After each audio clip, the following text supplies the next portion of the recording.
There's a new highway in Pakistan,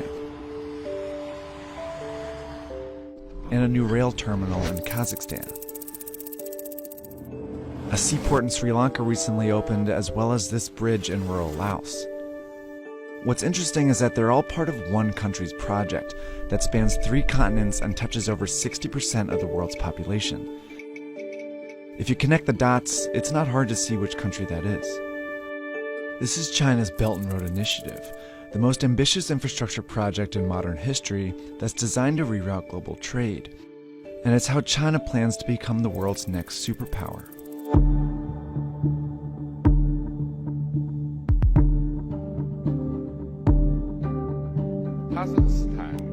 Kazakhstan.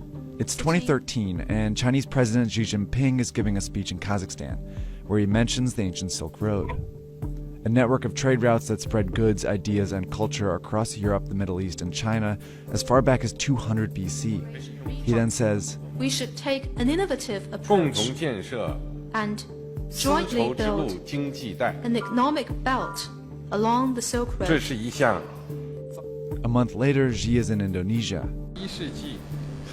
The two sides should work together to build up a new maritime road in the 21st century. These two phrases were the first mentions of Xi's legacy project, the multi-trillion-dollar Belt and Road Initiative, or BRI. They're also the two components of the plan. There's an overland economic belt of 6 corridors that serve as new routes to get goods in and out of China, like this railroad connecting China to London, and these gas pipelines from the Caspian Sea to China, and a high-speed train network in Southeast Asia. Then there's the Maritime Silk Road, a chain of seaports stretching from the South China Sea to Africa that also directs trade to and from China. The BRI also includes oil refineries, industrial parks, power plants, mines, and fiber optic networks, all designed to make it easier for the world to trade with China. So far, over 60 countries have reportedly signed agreements for these projects. And the list is growing because China promotes it as a win-win for everyone. Take, for example, the BRI's flagship project, Pakistan. Like many countries in Central and South Asia, Pakistan has a stagnant economy and a corruption problem. It wasn't a popular place for foreign investment, that is until China came along. In 2001, China offered to build a brand new port in the small fishing town of Gwadar.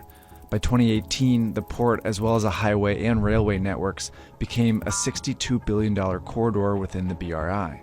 It's where the economic belt meets the Maritime Silk Road, and it seemed to benefit both countries. Pakistan saw its highest GDP growth in 8 years and forged a tight relationship with a major world power. China, on the other hand, secured a new alternative route for goods, especially oil and gas from the Middle East. Through projects like these, it also found a way to boost its economy. Chinese construction companies that had fewer opportunities within their own country saw a huge boost from BRI contracts. 7 out of the 10 biggest construction firms in the world are now Chinese. What tips the balance in China's favor even more is a requirement that it be involved in building these projects. In Pakistan, for example, Chinese workers have directly built projects like this highway here, and a Chinese firm has worked with locals on a railway here in Serbia. China's involvement is one of its very few demands, and that's set these deals apart so far. See, typically, to get investment from the West, countries have to meet strict ethical standards. But China's offered billions of dollars, mostly in loans, with far fewer conditions. So it's no surprise the BRI has been a big hit with the less democratic countries in the region. China has signed agreements with authoritarian governments, military regimes, and some of the most corrupt countries in the world. It's even affiliated with Afghanistan, Ukraine, Yemen, and Iraq, all currently splintered by conflict. Because of China's willingness to loan money to unreliable countries, many experts have called the BRI a risky plan. Eventually, these countries will have to pay China back, but corruption and conflict make that payback unlikely. A recent report found that many of the countries indebted to China are very vulnerable, including 8 that are at high risk of being unable to pay. So why does China keep lending? Because there's more to the BRI than just economics. In Sri Lanka, China loaned about $1.5 billion for a new deepwater port. It was a key stop on the Maritime Silk Road. By 2017, it was clear Sri Lanka couldn't pay back the loan, so instead they gave China control of the port as part of a 99-year lease. China also controls the strategic port in Pakistan, where it has a 40-year lease. It's pushing for a similar agreement in Myanmar, and it just opened an actual Chinese naval base in Djibouti. These are all signs of what's been called the string of pearls theory.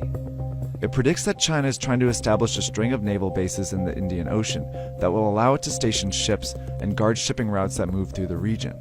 So while China's not getting its money back, it's still achieving some very important strategic goals. China's growing influence challenges the status of the US, which has been the world's lone superpower for the last several decades. But isolation is trending in the US, meaning that they are investing less and therefore losing influence around the world. The BRI is China's way of leveraging power to become a global leader. By building relationships and taking control of global trade, China's well on its way.